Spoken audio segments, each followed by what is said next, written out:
आज का हमारा टॉपिक जो है employment generation. The economy of Jammu and Kashmir has suffered from disturbed conditions prevailing in the UT for almost 2 decades. तो जम्मू कश्मीर की जो आर्थिक स्थिति है यानी कि इकोनॉमी, उसने बहुत ज़्यादा सफ़र किया हुआ है क्योंकि कंडीशंस जो यूटी में चल रही थी वो अच्छी नहीं थी, डिस्टर्बिंग कंडीशंस थी। यहाँ पे टेररिस्ट एक्ट हो रहे थे और ये करीब 2 दशकों से चल रहा है, करीब पिछले 20 सालों से। It would therefore be necessary to put the economy back on the rails to enable the average person to get employment opportunities. अब क्या हो जाता है कि यहाँ पे जो एवरेज पर्सन है, जो आम आदमी है, वो अपनी एम्प्लॉयमेंट अपॉर्चुनिटीज़ पा सके, कहीं पे काम कर सके, इसलिए यहाँ की इकॉनमी को हमें वापस रेल पे लाना पड़ेगा। This would require giving flip to the economic activities that have traditionally been the mainstay of the UT's economy and continue to hold significant potential for growth and employment. इसमें हम क्या कर सकते हैं कि कुछ ऐसी इकोनॉमिक एक्टिविटीज़ जो पहले से ही हमारी इकोनॉमी का मेन स्टे यानी कि बैकबोन रही है, यानी कि उनकी वजह से हमारी इकोनॉमी चल रही है, तो उनको अच्छे से रिवाइव करें, उनको एक्सपेंड करें ताकि लोग उनमें एम्प्लॉयमेंट अपॉर्चुनिटीज़ पा सकें। Such activities include agriculture including horticulture, food processing, handicraft and handlooms, tourism extra. तो ये जो एक्टिविटीज़ हैं हमारी यूटी की इकॉनमी के लिए बहुत ही ज़्यादा इम्पॉर्टेंट है। इनमें कौन कौन सी है आती एक्टिविटीज़? एग्रीकल्चर, जिसमें हॉर्टिकल्चर भी आता है, food processing, handicraft, handloom, tourism. It would be equally necessary to ensure diversification of the UT economy, especially expanding the industrial base by promoting private capital inflows into the UT through various incentives and concessions in the initial stage. अब ये भी ज़रूरी हो जाता है कि हमारी UT की इकॉनमी जो है वो डाइवर्सिफाई रहे। हमें क्या करना चाहिए? यहाँ पे इंडस्ट्रियल बेस को एक्सपेंड करने के लिए प्राइवेट जो कैपिटल है, जो प्राइवेट कंपनीज पैसा लाती है, उसको ज़्यादा इनक्रेज करना चाहिए कि वो प्राइवेट कंपनी ज़्यादा से ज़्यादा यहाँ पे पैसा हमारी जम्मू कश्मीर की इकॉनमी में इकॉनमी के लिए यहाँ पे डालें। और इसके लिए गवर्नमेंट क्या कर सकती है? यहाँ की गवर्नमेंट इसके लिए ये कर सकती है कि कुछ इंसेंटिव्स चलाए, कुछ प्रोग्राम चलाए कि प्राइवेट कंपनीज आए, उस वजह से कुछ कंसेशन से कि प्राइवेट कंपनीज को कुछ कहीं कहीं पे थोड़ी सी जिसके अगर लैंड ले रहे हैं तो लैंड के प्राइस में थोड़ा सा कम कर दिया प्राइवेट कंपनीज़ को कि वो इंडस्ट्रीज़ लगा पाएँ।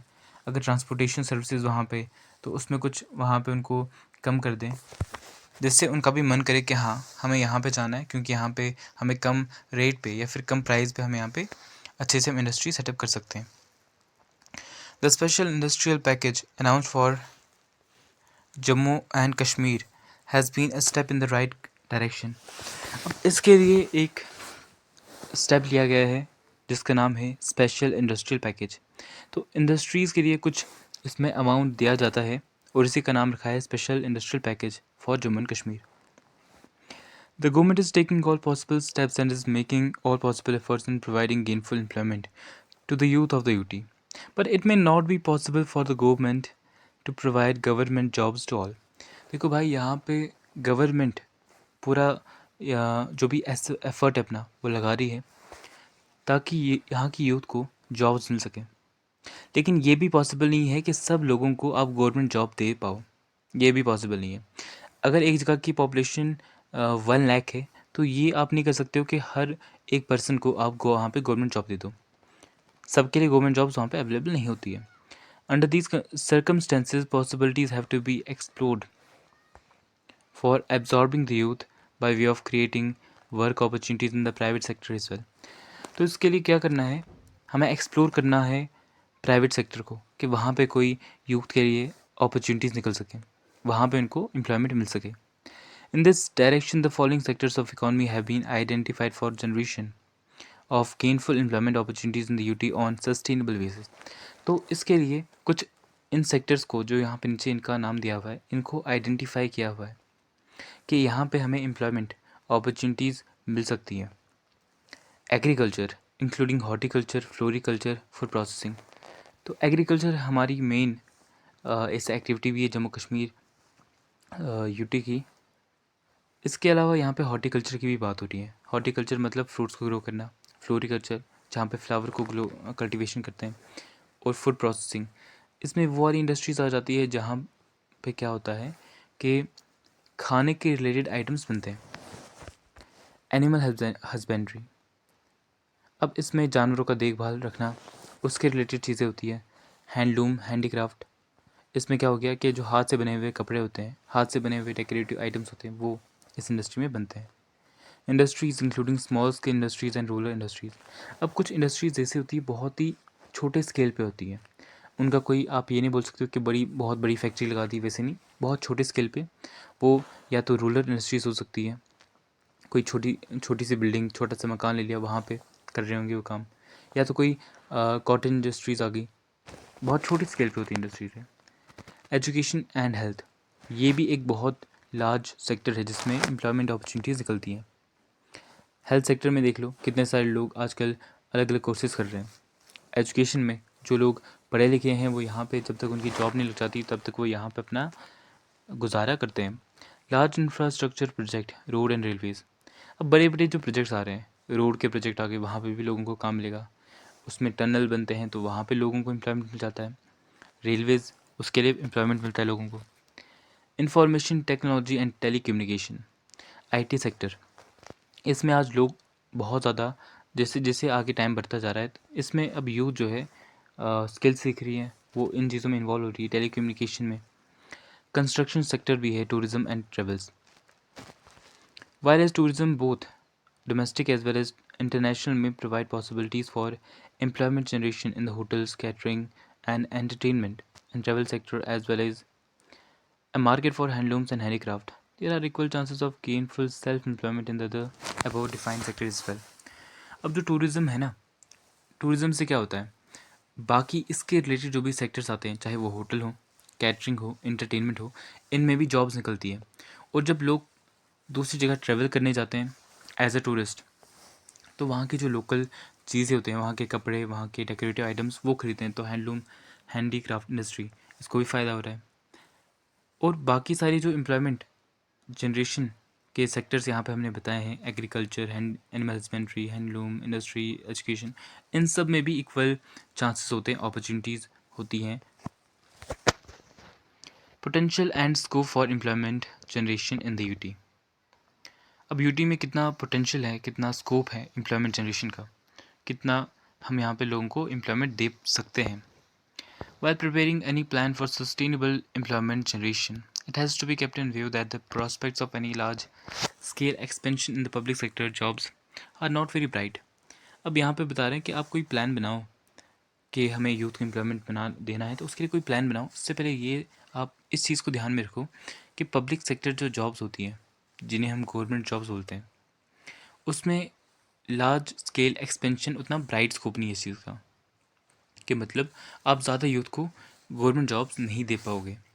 Even if steps are taken to fill all the gaps in manpower required to deliver public services in crucial areas such as health and education, the contribution of government jobs at the margin would not be more than 17%, as per the calculations worked out by the task force constituted by the Ministry of Home Affairs, Government of India, through Department of Jammu and Kashmir Home Affairs in the year 2003 for creating 1 lakh employment and self-employment opportunities in the erstwhile UT of Jammu Kashmir।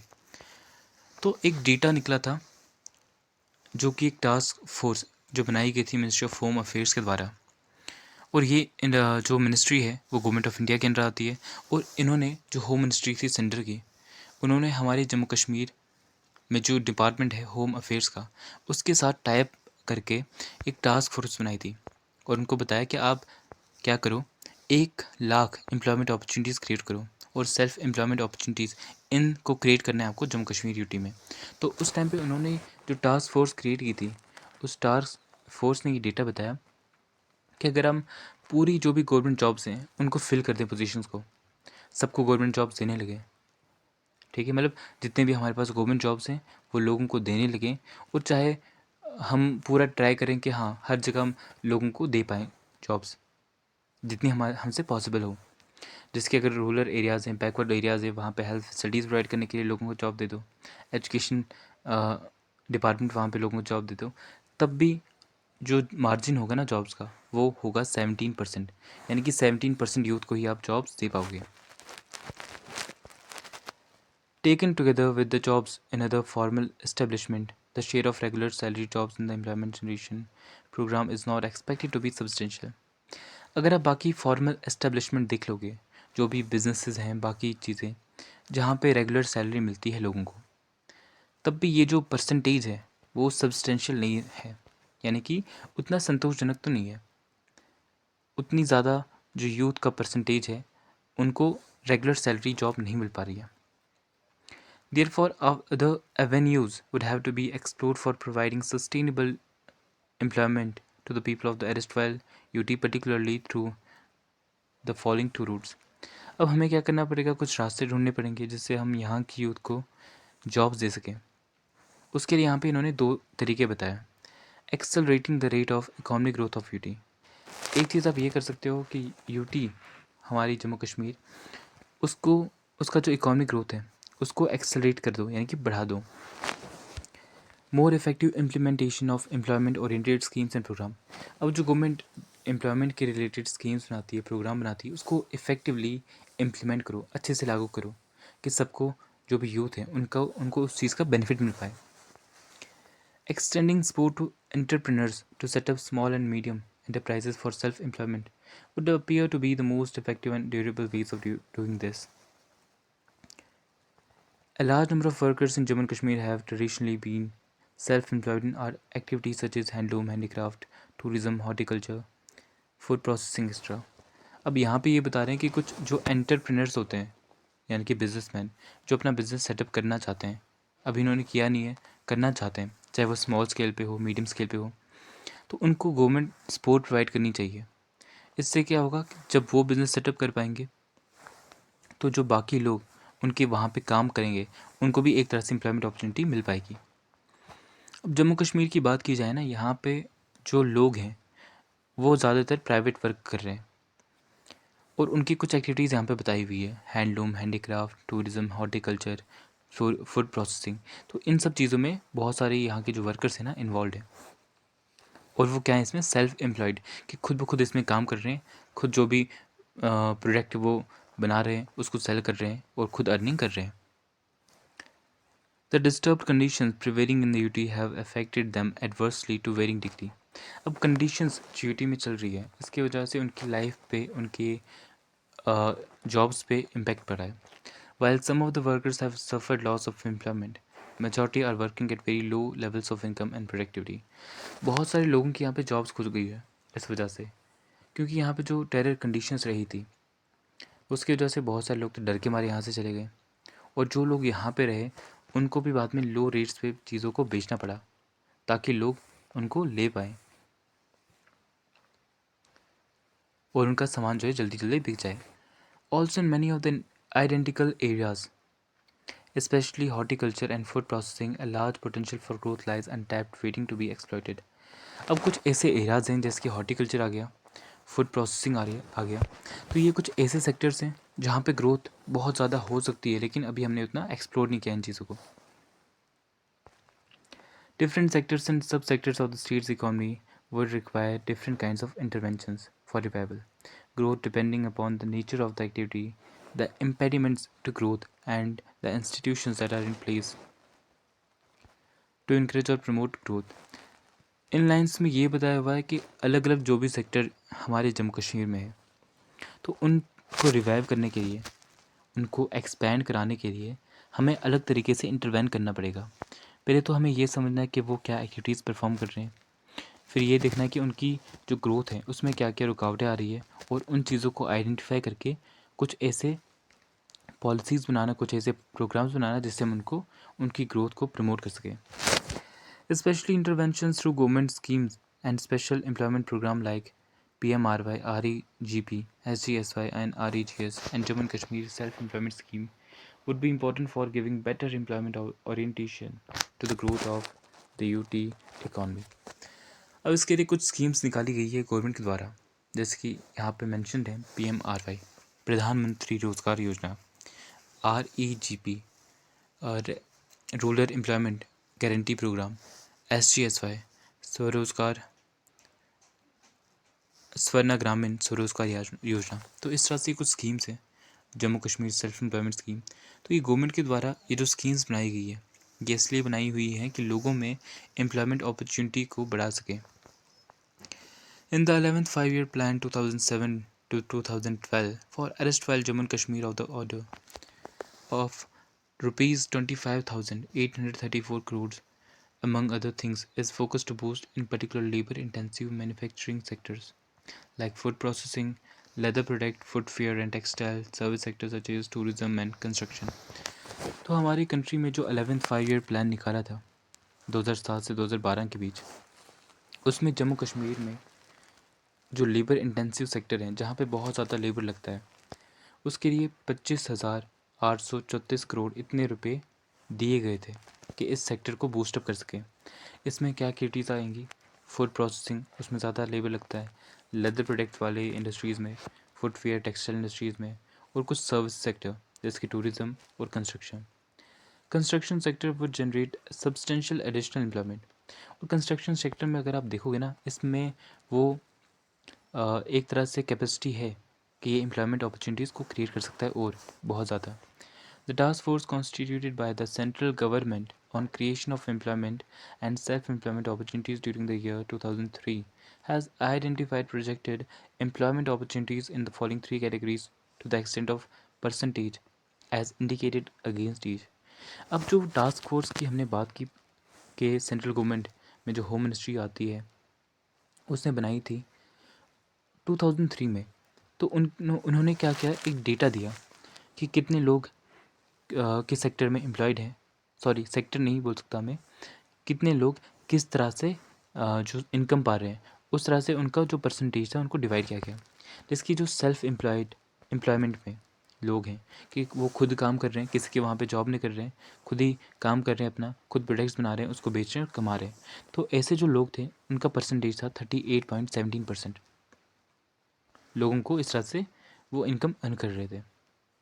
Veg employment, अब जो लोग कहीं और काम करने जाते, मजदूरी करने जाते, उनका जो परसेंटेज था वो था 45.18% उस टाइम पे, 2003 के टाइम पे। और उसके अलावा जो रेगुलर सैलरीड एम्प्लॉयमेंट है कि वो जॉब्स कर रहे हैं, वहाँ पे उनको इनकम मिल रही है और रेगुलर बेसिस पे इनकम मिलती है, वो थे 16.65%। पूरा डेटा इसमें आप देख सकते हो कि ज़्यादातर मजदूर वो ज़्यादा है और जिनको रेगुलर इनकम मिल रही बहुत ही कम है। तो अभी इसका जो अगला टॉपिक स्पेशल इंडस्ट्री इनिशिएटिव, हम अगली वीडियो में इसको